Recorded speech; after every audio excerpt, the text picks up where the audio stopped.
آپ سے کہنا چاہتا ہوں ان مطالبات کے ساتھ ساتھ کہ مولانا کی شہادت کے بعد ان کے مشن اور کاز کو آگے بڑھانا ہے یا گھر میں چلے جانا ہے؟ صحابہ کا انداز یہ تھا، من المؤمنین رجال صدقوا ما عهد اللہ علیہ فمنهم من قضى نحبه ومنهم من ينتظر، کہ دامے در میں سخن ہاتھ پر بیعت کی قربانی دینے کی۔ پھر جب آزمائش آئی، تفصیلات ہیں، صحابہ پیچھے ہٹے، نبی کا دامن چھوڑا، نبی کا مشن چھوڑا، پیغمبر کا ساتھ چھوڑا؟ نہیں چھوڑا۔ قرآن پاک نے ان کی قربانیوں کے بعد ان کی استقامت پر ان کی استقامت کا تذکرہ کرتے ہوئے یہ واضح کر دیا کہ جو صحابہ نے کہا تھا، جو پیغمبر سے عہد و پیمان کیا تھا، اس کو سچ کر دکھایا۔ رجال صدقوا ما عهد اللہ، سچ کر دکھایا۔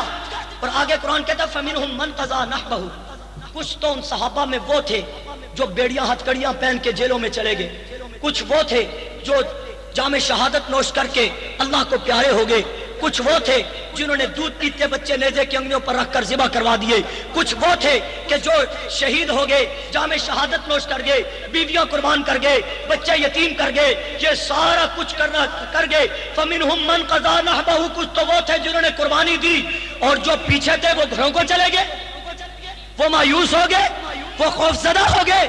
نہیں، قرآن نے ان کا وصف بھی بیان کیا، فَمِنْهُمْ مَنْ قَضَى نَحْبَهُ وَمِنْهُمْ مَن يَنْتَظِرُ، وہ باقی ماندہ افراد کا ایک ایک شخص انہی کی طرح قربان ہونے کے لیے، بلال کی طرح انگاروں پر لٹنے کے لیے، ابو جندل کی طرح بیٹیاں پہننے کے لیے، اور عباد بن الارد کی طرح ہتھکڑیاں پہننے کے لیے، امیر حمزہ کی طرح ٹکڑے کروانے کے لیے ہر رات تیار رہا کرتے تھے۔ وما بدلوا تبدیلا، ان میں سے نہ کوئی پیچھے ہٹا، نہ ان میں سے کوئی بدلا ہے۔ سپاہ صحابہ کے کارکنوں، ملت اسلامیہ کے جیانوں، کہنا چاہتا ہوں دکھ بڑا ہے کہ میرا عزم چلا گیا، مجھے جنگ کے سیکریٹریٹ میں وہ نظر نہیں آتا، وہ ممبر پر نظر نہیں آتا، وہ پشاور کے اسٹیج پہ نظر نہیں آتا، وہ اسمبلی میں نظر نہیں آتا، لیکن اس دکھ کو لے کر بیٹھ نہیں جانا، مایوس نہیں ہونا جانا، بلکہ اپنے اندر یہ جذبہ پیدا کرو جس طرح قائد محترم 42 گولیاں کھا کر کے بھی اپنے مشن کو زندہ کر گیا ہے۔ ان کے نقش قدم پر چلتے ہوئے ہم بھی جانے دے دیں گے، بچے قربان کر دیں گے، لیکن قائد محترم کو اور جنگی کے مشن کو، مشن ناموس صحابہ کو پامال نہیں ہونے دیں گے۔ منزل مقصود تک پہنچائیں گے، یا ہم رہیں گے یا مشن پروان چڑھے گا۔ اس کے لیے تیار ہے اور اس کے لیے تیار ہو؟ قائد کا مشن بڑھانا ہے یا پیچھے ہٹانا ہے؟ بڑھانا ہے، جرأت کے ساتھ بڑھاؤ گے، یہ عہد تم کرو انشاءاللہ۔ رہ گئی بات دکھ کی، اگلی بات سن، قرآن پاک نے یہ بھی کہا وما بدلوا تبدیلا، ساری پریشانیاں آئی، بدلا کوئی نہیں۔ بدل جاؤ گے؟ اگر وہ جو کچھ مولانا کے ساتھ ہوا وہ میرے تیرے ساتھ ہو تو بدل جاؤ گے؟ نہیں بدلیں گے انشاءاللہ، اللہ استقامت دے گا۔ ارادے کرو کہ نہیں بدلیں گے، ٹھیک ہے؟ نہیں بدلیں گے، نہ آج تک بدلے ہیں اور نہ انشاءاللہ آئندہ بدلیں گے، ٹھیک ہے؟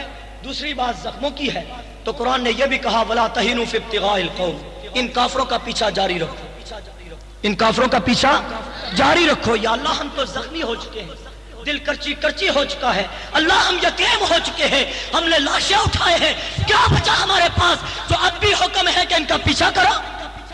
اللہ فرماتے ہیں کیوں پریشان ہوتا ہے؟ ان تکونوا تعلمون فإنهم يعلمون كما تعلمون، تجھے اپنے زخم نظر آ گئے، دیکھتا نہیں کہ دشمن بھی زخمی ہے زخمی یا نہیں ہے؟ مولانا اعظم طارق صاحب کے لگائے ہوئے زخم کیا وہ بھول گئے آپ؟ اور بول وہ بھول جائے گا؟ امام مہدی، جیل امام مہدی کا آپریشن نہیں بھولے گا۔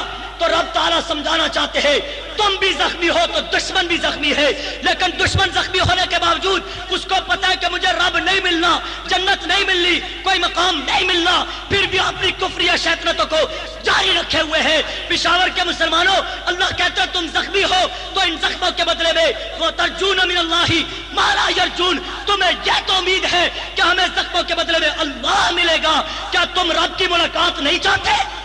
اگر چاہتے ہو تو پھر دل سے ہتھکڑی کا خوف نکال دے، گولی کا خوف نکال دے، بیڑی کا خوف، جیل کا خوف نکال دے، بچوں کی محبت کو دور کر، بیوی کی محبت کو دور کر، دل میں اللہ کی محبت کو اہمیت دے، پیغمبر کی محبت کو اہمیت دے، صحابہ کی محبت کو اہمیت دے، آگے بڑھتا چلا جا، زخم کھاتا چلا جا، وہاں سے مقام پاتا چلا جا۔